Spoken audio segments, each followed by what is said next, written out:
What's up guys, it's Phil here. Now the first year's over, a lot of people sort of, after the big change that was uni, a lot of people have to go back home and sort of just don't really know what to do over the summer holidays. So I thought I'd give you a few options if you hadn't thought of anything yet. Just things to do to get ready for next year really. So the first one is to get a job. Everyone likes a bit of spare change. If you get a job over summer, it can set you up with that little bit of extra cash next year, which could really help in a few situations. I'm sure some of you are in overdrafts. It's a typical thing, it happens.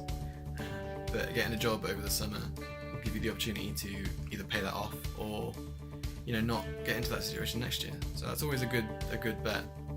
If you're just sitting around all day at home, going to town, see if anyone's got a job going, and a few CVs, stuff like that.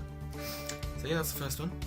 Second one is go camping or something like that. We're actually going camping tomorrow, me and G, a bunch of friends, so we can sort of keep in touch.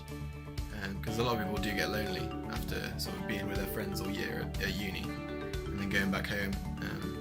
If you live in a small town or something and your friends aren't around from back home, then it can get pretty lonely after the social world that is university.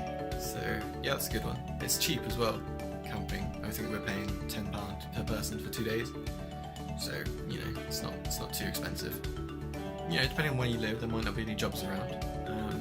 Doesn't mean you can't do something though. If you fancy doing a bit of work experience, then go into somewhere that's related to your degree. Like I'm doing accounting and finance, so I'd go into an accountant's or something and just ask if I can spend a couple of days there. I actually did this last year before I started uni, which is pretty fun actually. Gives you a real insight into your career and your prospects after university, and it's a good way to get experience as well. If someone's done a bit of work experience now and then you'll show to potential employers that you're willing to go out and find work and just do that a little bit extra to give yourself the best opportunity. So that's a really good option if you can't find a job or whatever, or if you just fancy it. I'd say look at what you are doing in your course next year.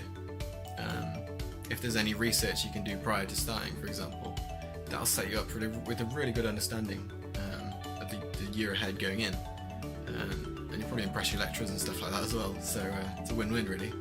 It doesn't really take that long. Just a bit of extra research, could make the difference.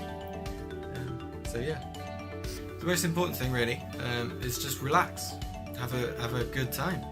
You've been working really hard for the past few months at uni, so just chill out, meet your mates back home or at uni, go and meet up with them. Just have a nice relaxing time really. I know a lot of the courses here, art courses and stuff like that, have a lot of coursework. It's a lot of stress to sort of get through. I know some of my flatmates have had a really hard time with it, just the sheer amount and the change.